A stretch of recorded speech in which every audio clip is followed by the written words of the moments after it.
C'est évident que la question est complexe. Je ne suis ni éthicien, ni généticien. Je ne suis pas davantage juriste, et c'est pourtant de droit que je vais essayer de vous entretenir. De droit et pas de loi, parce que les lois, elles passent, elles viennent, on les réforme. Mais le droit français, issu du droit romain, reste lui-même relativement stable à travers les siècles. Ce qui m'avait incité, il y a 25 ans déjà, à penser à ce sujet, c'est un ouvrage de Jean-Pierre Beau, L'affaire de la main volée. L'affaire de la main volée, c'est ce qu'il appelle une jurisprudence, et ça pour sous-titre, c'est important, Histoire juridique du corps. Le thème est le suivant, un homme qui bricole, avec sa scie circulaire, se coupe la main, et la main tombe. Il perd connaissance, un de ses ennemis voit la main, et la jette dans une chaudière. À partir de ce moment-là, pose l'auteur la question, comment qualifier ce forfait ? S'agit-il d'une mutilation ? Parce que s'il s'agissait d'une mutilation, on pourrait en parler, puisque aujourd'hui, et même déjà à l'époque, il était possible de greffer une telle main. Or, on s'aperçoit que ça n'est pas possible, parce que le corps humain, et en particulier un morceau de corps humain, est considéré comme une chose. Et le droit français oppose le droit des personnes et le droit des choses. Par conséquent, cette main est une chose un petit peu particulière, mais c'est une chose. Et le corps humain est lui-même un ensemble de choses. Comme en plus il n'est pas là, il s'agit d'un objet trouvé. Il s'agit donc de quelque chose qui n'appartient plus à celui qui a été primitivement le propriétaire. Et à partir de là, l'auteur va développer toute sa théorie. Alors si la main et si les objets dépendants du corps sont des choses, sont quand même des choses bien particulières. Ce ne sont pas des marchandises au sens propre.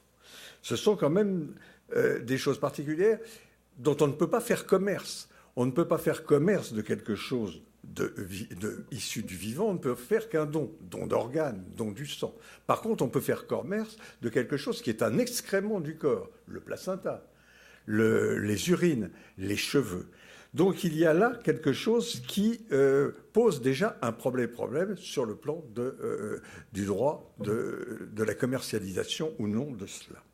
Par ailleurs, le corps humain possède une variabilité dans le temps. Et la variabilité dans le temps du corps humain, on va le voir, pose des problèmes qui sont différents sur le plan de l'évolution physiologique et sur le plan de l'évolution légale.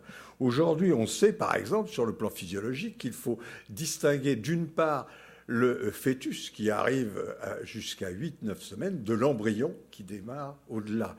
Et puis, évidemment, il y a le fait qu'il y a, sur le plan légal, par contre, le barrage des 12 semaines avant laquelle on peut faire une IVG et à partir de laquelle celle-ci est théoriquement interdite.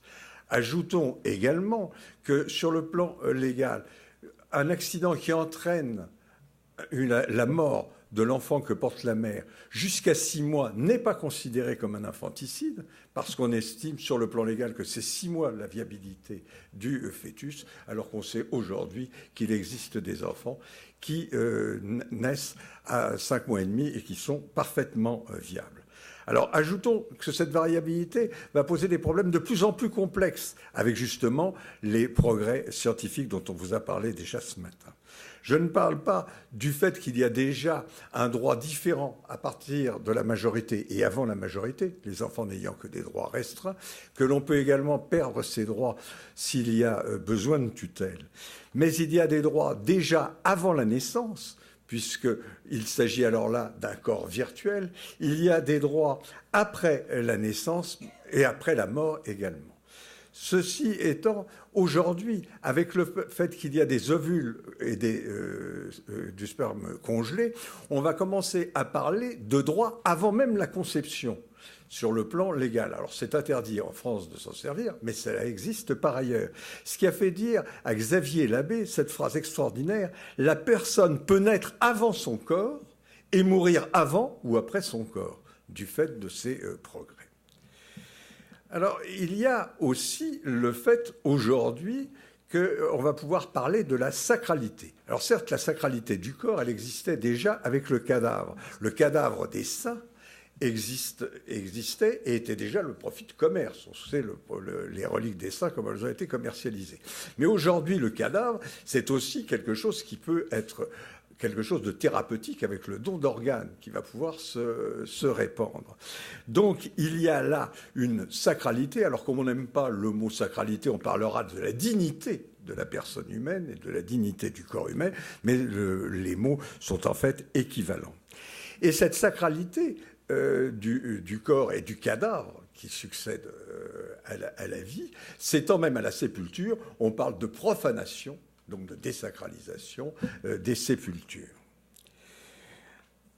Il y a donc en fait aussi à se poser le problème, qui est un problème philosophique qui nous vient de l'Antiquité, de la tripartition corps, âme, esprit. Est-ce que la personne serait un corps doté d'une âme? Évidemment, ceci n'a pas de définition légale. Et par ailleurs, on sait très bien qu'en droit, à côté des personnes physiques, même des personnes virtuelles dont nous avons parlé tout à l'heure, il existe des personnes morales. Alors, comme il me faut aller vite, on va un petit peu avancer. Je rappellerai quand même que la notion de propriétaire n'est pas une notion qui permet de faire n'importe quoi. Un propriétaire immobilier sait très bien qu'il ne peut pas disposer de son bien de n'importe comment. Il ne peut pas modifier son habitation à son gré. Il doit respecter un certain nombre de lois et de règles. De même, le locataire doit rendre l'objet qu'il a loué dans un état aussi proche possible que ce qu'il a été avant qu'il en l'emprunte. Alors, est-on propriétaire de son corps? Maintenant, on peut se le poser. On sait très bien aujourd'hui que les mutilations sont interdites par le droit français.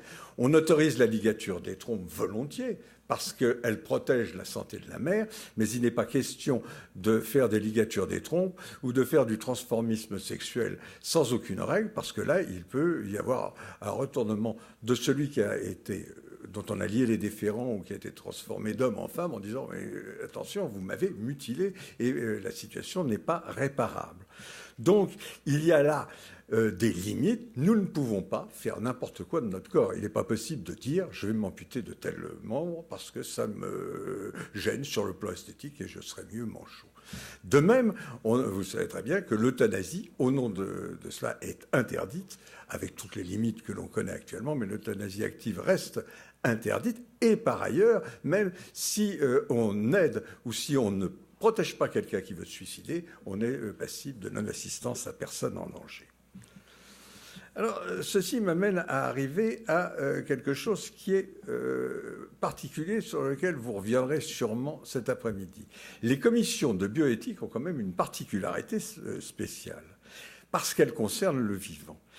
Elles obligent un certain nombre de confessions religieuses, de religions, à participer à ces commissions ès-qualité. Ce qui est particulièrement curieux dans un pays laïque. Dans toutes les autres commissions, il n'y a pas de participation ès-qualité d'un juif, d'un musulman. C'est une particularité. Il n'y a guère que les jours fériés qui reposent aussi sur cette rupture du principe sacro-saint en France de la laïcité.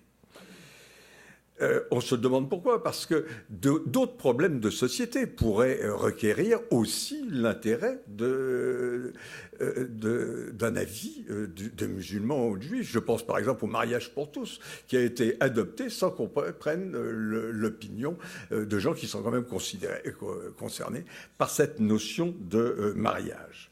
On ne demande pas davantage à des confessions religieuses d'intervenir sur l'usage d'armes atomiques et même sur les déclarations de guerre, encore moins sur la légalisation de drogues dures, voire de drogues molles. Le cannabis, qui est des problèmes de société, intéresse peut-être au moins autant les autorités religieuses que d'autres problèmes. Alors cette séparation de l'État du religieux, cette laïcité qui a été voulue au lendemain des guerres de religion, qui a commencé avant le siècle des Lumières dont on parlait tout à l'heure, en Angleterre au XVIIe siècle, qui était voulue par les gens de la Royal Society. Elle voulait également, en même temps, des gens comme Newton ou Locke, elle voulait également la séparation du religieux du scientifique, à la suite de Giordano Bruno de Galilée. Elle ne l'a toujours pas obtenue, en particulier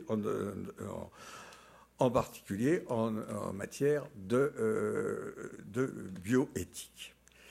Je vous rappelle aussi cette notion importante qui est la notion de contrat social instaurée avec Hobbes, qui veut que nous, en tant qu'individus, nous déposions tous nos droits dans une entité supérieure qu'il appelle le Léviathan, en l'occurrence l'État, qui nous garantira la sécurité. Cette notion de contrat social, où on faisait l'économie de Dieu, ça a été le cas de Hobbes, de Locke, on va la retrouver jusqu'au contrat social de Rousseau, qui cherche à faire l'économie de Dieu. Alors, qu'est-ce qui se passe? Et on le voit très bien avec Rousseau, eh bien, Dieu est remplacé par l'État. Et à ce moment-là, il y a conjonction entre l'Église et l'État pour savoir s'ils ne sont pas propriétaires de notre corps. Parce que l'État est capable de disposer de nos corps en nous envoyant nous battre s'il y a mobilisation générale, et nous n'aurons rien à redire à risquer notre vie sur le front. Voilà un certain nombre de pistes que je voulais vous donner. Alors, est-ce qu'actuellement, on peut se dire propriétaire ou locataire de son corps? Personnellement, je pense que je suis locataire, protemporé de mon corps. Est-ce qu'il y a un avenir à cette considération éthique? Et j'en terminerai là pour rester dans les temps et vous permettre quand même d'aller déjeuner malgré cela. Quel est l'avenir? Eh bien, on s'est posé longtemps l'idée de savoir si les femmes avaient une âme. On a après aboli l'esclavage. Mais aujourd'hui, on va plus loin. On va avec une solidarité du vivant. C'est-à-dire qu'on accorde aux animaux des droits que les esclaves n'avaient pas hier. Actuellement, on va vers des tendances où il n'y a pas de journée où vous ne soyez pas informé de conditions de maltraitance d'animaux dans des abattoirs ou ailleurs. Et puis, on va dans des tendances encore plus élargies avec le véganisme qui nous interdit même d'utiliser le corps des animaux, même s'ils sont morts de mort naturelle. Je me demande comment le singe nu, il y a 200 000 ans, aurait pu vivre si on avait déjà inventé le véganisme. Alors, concluons en disant on ira plus loin avec cette solidarité du vivant à laquelle nous invitait déjà Spinoza en nous montrant que nous étions dans un monde unique et dont nous faisions partie intégrante, et solidarité du vivant à laquelle nous invitent aussi les recherches quantiques et les progrès de la science quantique. J'ai dit, Monsieur le Président, j'espère avoir été assez bref. Merci infiniment.